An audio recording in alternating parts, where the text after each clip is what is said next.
And welcome to the e-learning class. MPPSC मुख्य परीक्षा की वीडियो लेक्चर सीरीज़ में आप सभी का स्वागत है। दोस्तों, जैसा कि आपको ज्ञात है कि हम एमपीपीएससी मुख्य परीक्षा सीरीज़ में इतिहास सेक्शन को या जीएस पेपर 1 के खंड आ को या पार्ट ए को डिस्कस कर रहे थे। तो इस सीरीज़ में हम अपना सेकंड टॉपिक कंप्लीट कर रहे थे, जिसमें हमने वैदिक सभ्यता को डिस्कस किया। ऋग्वेद काल हमने यहाँ पर ऋग्वैदिक काल को डिस्कस किया, उत्तर वैदिक काल को डिस्कस किया, साथ ही साथ हमने वैदिक साहित्य जो फेज़ है उसको डिस्कस किया।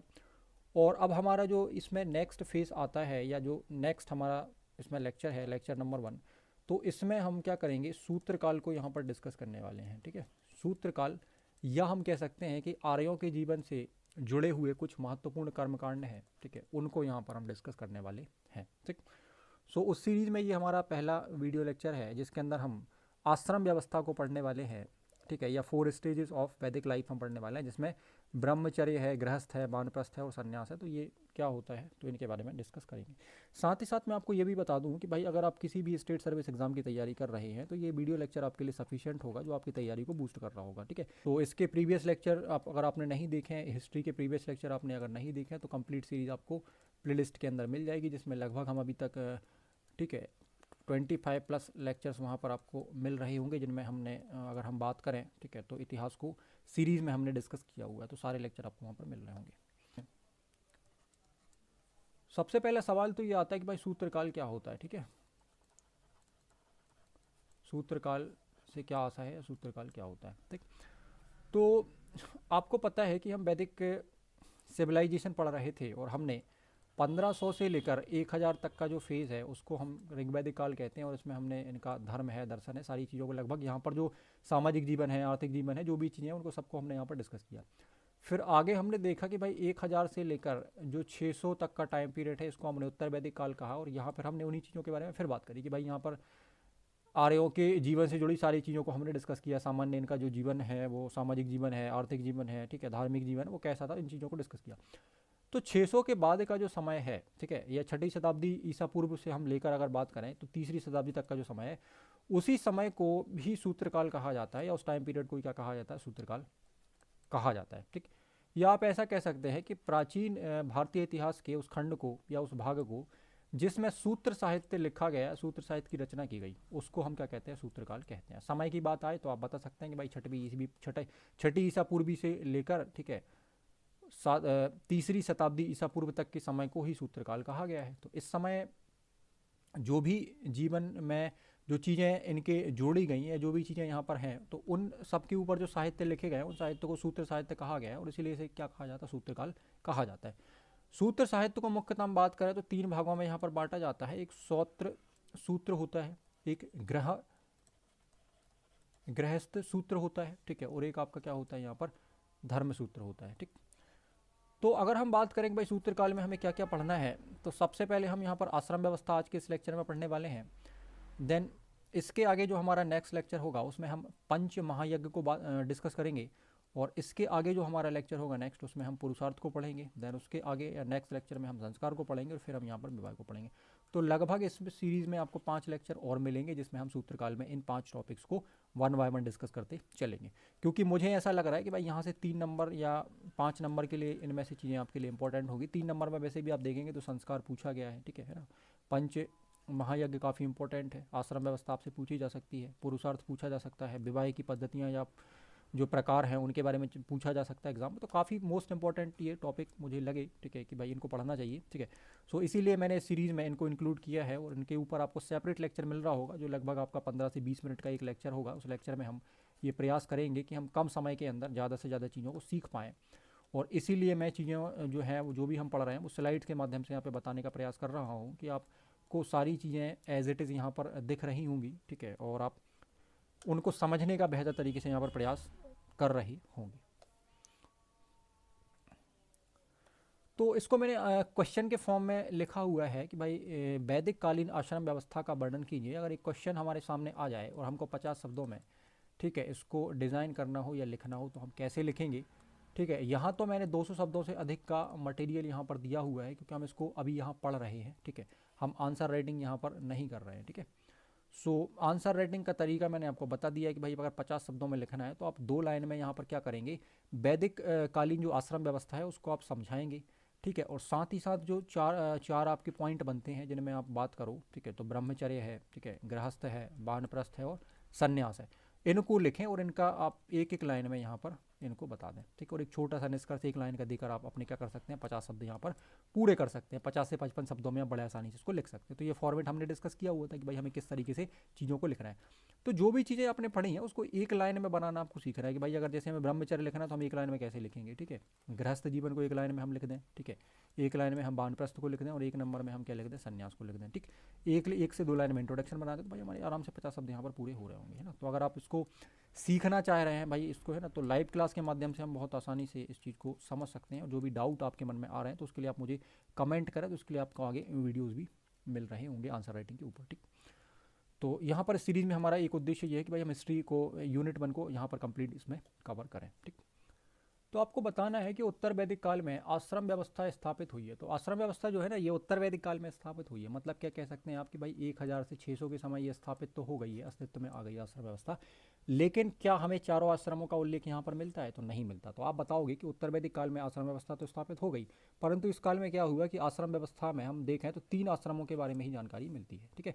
सो आप बता सकते हो कि जो उत्तर वैदिक काल है उस उत्तर वैदिक काल में 3 आश्रमों के बारे में जानकारी मिलती है, जबकि जो चौथा आश्रम है उसकी स्थापना सूत्र काल में हुई है ना, ठीक। इस बात को आपको याद रखना है। सूत्रकारों के अनुसार, ठीक है, आश्रम व्यवस्था जो है वो जीवन के क्या है, नियामक है ना। जीवन के नियामक का मतलब ये होता है कि अगर कोई व्यक्ति है तो उसके जीवन काल को कुछ सेक्शन में क्या कर दिया, यहाँ पर डिवाइड कर दिया या बांट दिया कि भाई आपको इस समय से लेकर इस समय तक या इतने सालों तक अपने जीवन में ये काम करना है, दूसरे कालखंड में आपको ये करना है, तीसरे कालखंड में आपको ये करना है और चौथे कालखंड में आपको ये करना है।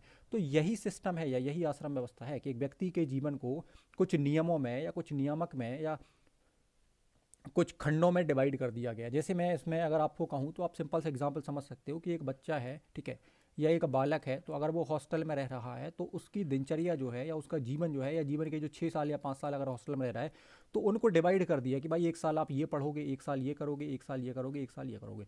अब इसके आप देखो कि हर चीज़ को डिवाइड किया हुआ है। अब 1 साल के अंदर भी आप देखो तो डिवाइड किया है कि भाई एक दिन को भी डिवाइड किया होगा कि दिन में आपको इतने घंटे ये काम करना है, इतने बजे खाना खाना है, ये करना है। तो ठीक वैसे ही यहाँ पर जो क्या है कि सूत्र काल में, ठीक है, या हम कहें कि वैदिक कालीन जो आश्रम व्यवस्था है उसमें जो मानव का जीवन है या जो व्यक्ति का जीवन है उस जीवन में जितने भी वर्ष हैं उसके जीवन के, तो उन वर्षों को ही यहाँ पर डिवाइड किया है कि भाई आपको इतने वर्षों तक ये काम करना है या ये ही आप कर सकते हो, ठीक है, इतने वर्षों तक आप ये कर सकते हो। तो उसी को क्या कहा गया है, यहाँ पर आश्रम व्यवस्था कहा गया है या आश्रम सिस्टम कहा गया है, ठीक। सिंपल सी चीज़ यहाँ पर है, हमें इसमें कंफ्यूज नहीं होना है। यहाँ पर बातें ज़्यादा जरूर लिखी हैं तो वो समझने के लिए लिखी है कि जब भी आप इस स्लाइड को पढ़ोगे या पीडीएफ को पढ़ोगे तो आपको चीज़ें समझ में आ रही हों। वो लेक्चर साथ में आप देखोगे तो चीज़ें और क्लियर आपको हो रही होंगी, ठीक। आगे आप बताओगे कि भाई छंदोग्य उपनिषद में प्रथम 3 आश्रमों का उल्लेख मिलता है, जबकि जबालोपनिषद में सर्वप्रथम चारों आश्रमों का उल्लेख मिलता है। अब देखो यहाँ से कहीं ना कहीं हमें ये फील आ रहा है कि भाई ये क्वेश्चन भी बन सकते हैं एमसीक्यू में, है ना। आपसे पूछ सकते हैं कि भाई किस, या आपसे ये कह सकते हैं कि उत्तर वैदिक काल में कितने आश्रमों के बारे में बताया गया, तो 3 के बारे में बताया गया, ठीक है। चौथा कहाँ मिल रहा है आपको, तो सूत्र काल में मिल रहा है, ठीक है। वैसे ही आप यहाँ पर देखो कि भाई छंदोग्य उपनिषद में कितने आश्रमों के बारे में चर्चा करी गई, तो आप बताओगे कि भाई 3 के बारे में चर्चा करी गई है, ठीक है। और जबालोपनिषद में कितने के बारे में चर्चा मिलती है, तो सबके बारे में चर्चा मिलती है ना। तो आप इनको कंपैरिजन में पढ़ें, ठीक है, और उसमें कन्फ्यूज ना हो, ठीक। वैदिक ग्रंथों में मनुष्य के जीवन को नैतिक बनाने के लिए, ठीक है, नैतिक बनाने के लिए आश्रम व्यवस्था के अनुपालन को आवश्यक माना गया है कि अगर आपको जीवन को नैतिक बनाना है, ठीक है, एथिक्स लाने हैं जीवन में आपको, तो उसके लिए क्या करना पड़ेगा, ठीक है, आश्रम व्यवस्था का अनुपालन आपको करना पड़ेगा, ठीक।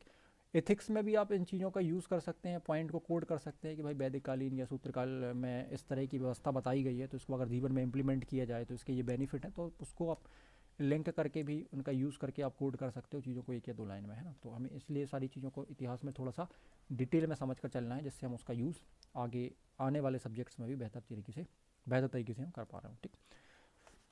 आगे आप बताएंगे कि वैदिक कालीन सभ्यता में, ठीक है, अगर हम बात करें या वैदिक काल की हम बात करें तो उसमें जो सामाजिक संगठन था उसकी सबसे छोटी इकाई क्या मानी गई थी, भाई परिवार मानी गई थी ना, ठीक।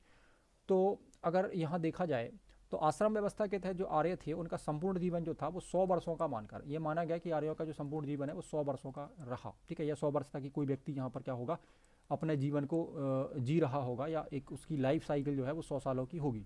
तो उसी 100 को क्या कर दिया गया, अलग अलग खंडों में डिवाइड कर दिया, उन्हीं 100 वर्षों को अलग अलग खंडों में डिवाइड कर दिया गया। एक आधार माना कि भाई व्यक्ति का यहाँ जीवन जो है या मानव का जो जीवन है वो 100 वर्ष का होगा, ठीक है।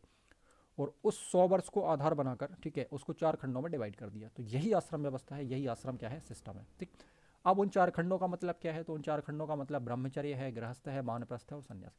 मतलब ये फिक्स कर दिया कि भाई 0 से 25 तक की जो एज है ये किसको डेडिकेटेड है या समर्पित है, तो ब्रह्मचर्य को, है ना, कि इस काल में आप केवल क्या कर सकते हैं, गुरुकुल में शिक्षा प्राप्त कर सकते हैं, वेदों की शिक्षा है, ठीक है। और जो भी ब्रह्मचर्य के नियमों में बताया गया होगा वही आप कर सकते हैं, उसके अलावा कुछ और आप नहीं कर सकते, ठीक। ये फिक्स हो गया। 25 से 50 में आप केवल गृहस्थ जीवन जी सकते हैं या गृहस्थ जीवन ही आप जिए, ठीक है। इसके अलावा ऐसा नहीं कि आप संन्यास पर चले जाएं, है ना। जैसे हम आगे गौतम बुद्ध को पढ़ेंगे तो 29 वर्ष की अवस्था में आपने देखा होगा कि वो संन्यास के लिए चले जाते हैं, सब छोड़ के, है ना, ठीक।